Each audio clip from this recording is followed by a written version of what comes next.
स्पोमैटोजेनेसिस समझ ली। अब फीमेल जो ओवम होता है वो कैसे बनेगा उसको बोलते हैं oogenesis, तो वो समझेंगे। Process of formation of mature female gamete is called oogenesis। Sperm बनने को स्पोमैटोजेनेसिस कह रहे थे, ओवम बनने को oogenesis बोल रहे हैं, which is markedly different from spermatogenesis. Difference क्या है स्पोमैटोजेनेसिस और oogenesis में? बस ना थोड़ा टाइम का डिफरेंस है, बाकी ज़्यादातर सेम है सब कुछ। oogenesis जो है वो इनिशिएट हो जाती है during embryonic development. Spermatogenesis puberty में स्टार्ट हुई थी, लेकिन oogenesis कब है? जब फीमेल जो फीटस है वो माँ के यूट्रस के अंदर है तभी। oogenesis initiated during the embryonic development stage when a couple of million gamete mother cells. oogonia, males में क्या नाम था इसका? स्पर्मेटोगोनिया। फीमेल में oogonia बोलेंगे इसे। मदर सेल को क्या बोलेंगे? oogonia। मिलियंस होती हैं ये प्रेजेंट ओवरी के अंदर, formed within the fetal ovary. Fetal ovary जो फीटस की ओवरी है उसके अंदर इतनी सारी oogonia बन गई। कब बनी? जब वो खुद ही मदर के वॉर्म के अंदर है, मैं क्या बोलने वाली थी, हाँ वॉर्म के अंदर है। No more oogonia are formed and added after birth.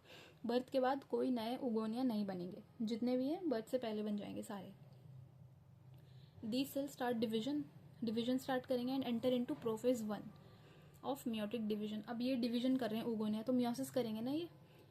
अब मियोसिस के स्टेजेस पढ़े थे, याद है? प्रोफेज 1 प्रोफेज होते थे, प्रोफेज था, मेटाफेज था, एनाफेज था, टीलोफेज था। तो मियोसिस 1 के प्रोफेज 1 बोलेंगे उसके प्रोफेज को। ऐसे मियोसिस 2 का प्रोफेज 2 होता है। तो prophase 1 meiosis first meiotic division ही चल रही है उसके प्रोफेज 1 में। अब फर्स्ट जो प्रोफेज 1 था याद करो, सेल साइकिल सेल डिवीजन से, उसके भी अपने 5 फेजेस थे। लेप्टोटीन था, जाइगोटीन था, पैकाइटीन था, डिप्लोटीन था, डाइकाइनेसिस था। तो ये जो डिप्लोटीन लिखा है ना मैंने ब्रैकेट में, दिख रहे हैं? डिप्लोटीन लिखा है ब्रैकेट में। तो प्रोफेज 1 के डिप्लोटीन के अंदर अरेस्ट हो जाते हैं ये, मतलब कि डिवीजन बंद कर देते हैं। तो दीज सेल स्टार्ट डिवीजन जो oogonia है and enter into prophase 1 of meiotic division and get temporarily arrested at that stage. याद रखना, प्रोफेज 1 के डिप्लोटीन में अरेस्ट हो जाएंगे। अब जब अरेस्ट हो जाएंगे तो इनका नाम है प्राइमरी oocytes। ये भी डिप्लॉयड ही होंगे क्योंकि अभी तक फर्स्ट मियोसिस कंप्लीट नहीं हुई है ना। कंप्लीट हो गई होती तो हैप्लॉइड हो जाते, लेकिन कंप्लीट नहीं हुई तो अभी diploid. Each primary oocyte then get surrounded. ये स्पर्मेटोजेनेसिस से अलग है, वहाँ पे जो प्राइमरी स्पर्मेटोसाइट बनी थी वो माइटोसिस से बनी थी, याद रखना। तो वो डिप्लॉयड इसलिए थी। ये डिप्लॉयड क्यों? क्योंकि अरेस्ट है ये, इसकी मियोसिस कंप्लीट ही नहीं हुई। Each primary oocyte then get surrounded by layer of granulosa cells. Primary oocyte arrest हो चुका है, अब डिवाइड नहीं कर रहा, इसके अराउंड ना सेल्स आ जाएंगी इसे बचाने। इसके अराउंड ऐसे याद कर लो कि अरेस्ट हो गया ना तो सेल्स इसको सराउंड कर लेंगी। अरेस्ट कर रखा है तो भाग ना जाए कहीं, तो सेल्स उसको सराउंड करेंगे, उनका नाम है ग्रेनुलोसा सेल्स।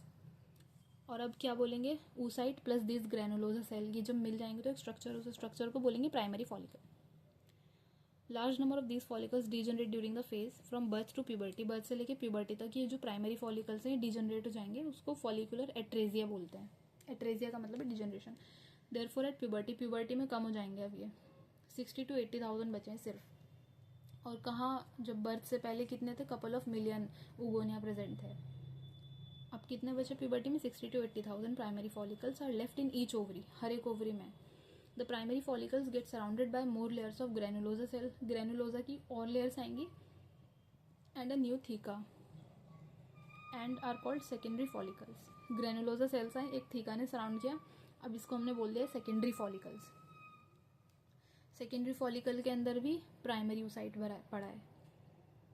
सेकेंडरी फॉलिकल सून ट्रांसफॉर्म इनटू टर्शियरी फॉलिकल। अभी टर्शियरी फॉलिकल बन जाएगा। तो primary follicle, secondary follicle, tertiary follicle, तीनों में जो oocyte है वो प्राइमरी oocyte है। oocyte नहीं है सेकेंडरी टर्शियरी, oocyte अभी प्राइमरी ही है। Tertiary follicle which is characterise by fluid filled cavity called antrum. ये बात याद रखना। एंट्रम कहाँ पे आया? फ्लूइड फिल्ड कैविटी एंट्रम कहाँ पे देखने को मिलेगी? टर्शियरी फॉलिकल में।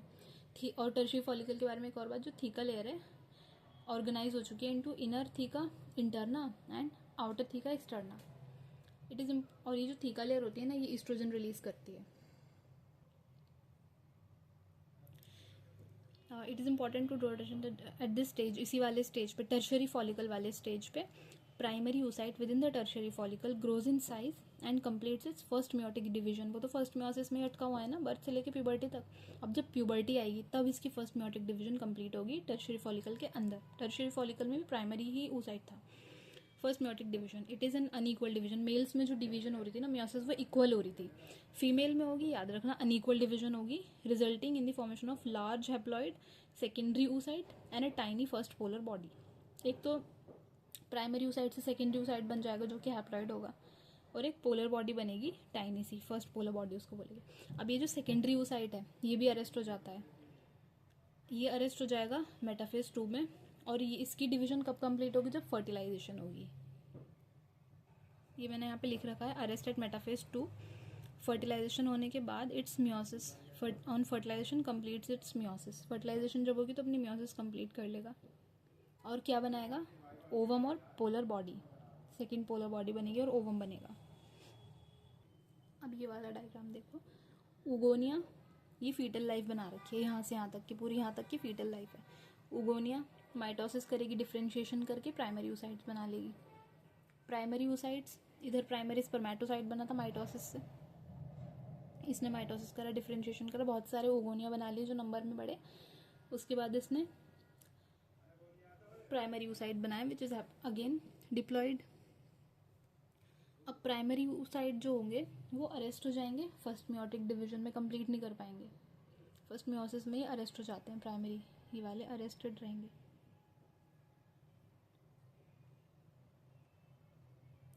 M1 के भी किस में, पी लिख रही हूँ, प्रोफेज 1 में अरेस्ट हो चुके हैं। ओवुलेशन होने से पहले इसकी जो फर्स्ट मियोटिक डिवीजन है वो कंप्लीट होगी। और ये चीज़ याद रखना, ओवुलेशन में जो रिलीज होता है ना वो ओवम नहीं होता, वो सेकेंडरी oocyte होता है। वो ओवम तब बनता है जब फर्टिलाइजेशन होती है, जब स्पर्म फ्यूज़ करेगा उसके साथ, तब उसकी सेकेंडरी मियोसिस कंप्लीट होगी, सेकेंड मियोटिक डिवीजन कंप्लीट होगी और तब वो ओवम बन जाएगा और second polar body will be released. तो ये प्राइमरी oocyte है, ये फीटल लाइफ ही चल रही है, बर्थ हो गया अब उसका, फीटल लाइफ में अरेस्ट हो गई थी ना, बर्थ हो गया अब उसका, चाइल्डहुड हो गया, प्यूबर्टी पे आ गई, प्यूबर्टी पे आने के बाद इसकी डिवीजन हुई है, सेकेंडरी oocyte में कन्वर्ट हो गई। और ये सेकेंडरी oocyte कैसा है, हैप्लॉइड, और साथ में एक पोलर बॉडी बनी है टाइनी सी। अब एडल्ट लाइफ, यहाँ पे लिखा है एडल्ट रिप्रोडक्टिव लाइफ, तो इसका मतलब है कि जब वो रिप्रोडक्टिव लाइफ में आ गई, जब फर्टिलाइजेशन होगी, तब जाके सेकेंडरी oocyte की M2 second meiosis meiotic division complete होगी और वो ओवम बनेगा जब स्पर्म फ्यूज़ कर जाएगा, और साथ में सेकेंड पोलर बॉडी रिलीज होगी। The secondary oocyte retains the bulk of the nutrient-rich cytoplasm of the primary oocyte. Primary oocyte से सेकेंडरी oocyte बना था ना, सेकेंडरी oocyte हमारा हैप्लॉइड है, प्राइमरी oocyte क्या था, डिप्लॉइड। प्राइमरी स्पर्मेटोसाइट भी डिप्लॉइड, प्राइमरी oocyte भी डिप्लॉइड, ठीक है। सेकेंडरी oocyte अपना हैप्लॉइड है, ये रिटेन करता है bulk of the nutrient-rich cytoplasm of the primary oocyte, और थोड़ा सा जो निकलेगा वो अपनी पोलर बॉडी होगी। तो इसका फ़ायदा क्या है, क्यों, क्योंकि ये जो बल्क इसके अंदर रहेगा वो फूड सोर्स होगा for the embryo during pregnancy, अगर होती है। Does the first polar body born out of first meiotic division divide further, और डिजेनरेट इसके बारे में कुछ नहीं पता कि फर्स्ट पोलर बॉडी का क्या होता है, तो फर्स्ट पोलर बॉडी के बारे में पढ़ने की कोई ज़रूरत नहीं है। Tertiary follicle further changes into mature follicle called Graafian follicle. अब ये बन जाएगा ग्राफियन फॉलिकल, याद रखना। ग्राफियन फॉलिकल के अंदर हमारा सेकेंडरी oocyte प्रेजेंट है ना, टर्शियरी में प्राइमरी oocyte था, उसी के अंदर प्राइमरी oocyte ने डिवाइड करके सेकेंडरी oocyte बनाया, और जो हमारा टर्शियरी फॉलिकल था सेकेंडरी oocyte बन गया उसमें, अब वो मैच्योर होकर ट्रांसफॉर्म हो गया ग्राफियन फॉलिकल के अंदर। Secondary oocyte forms a new membrane called, अब ग्राफियन फॉलिकल के अंदर कौन सा oocyte है, सेकेंडरी oocyte है ना ग्राफियन फॉलिकल के अंदर अपना, और वो क्या करेगा, ये जो हमारा सेकेंडरी oocyte है इसके अराउंड एक लेयर आ जाएगी, जोना पेलुसिडा की layer. It is an acellular layer, cells की लेयर नहीं होगी, ये खुद ही सिक्रीट करेगा ये मेम्ब्रेन, जोना पेलुसिडा उसको बोलेंगे हम। और ग्राफियन फॉलिकल नाउ रप्चर्स, अब जब ओवुलेशन का टाइम होगा तो ग्राफियन फॉलिकल रप्चर कर जाएगा एंड रिलीज करेगा सेकेंडरी oocyte को। देखा यहाँ पे लिखा है सेकेंडरी oocyte, ब्रैकेट में इन्होंने ओवम लिख रखा है, जो कि वो बाद में बनाएगा from the ovary by the process called ovulation. Ovulation में याद रखना ओवम नहीं सेकेंडरी oocyte रिलीज होता है।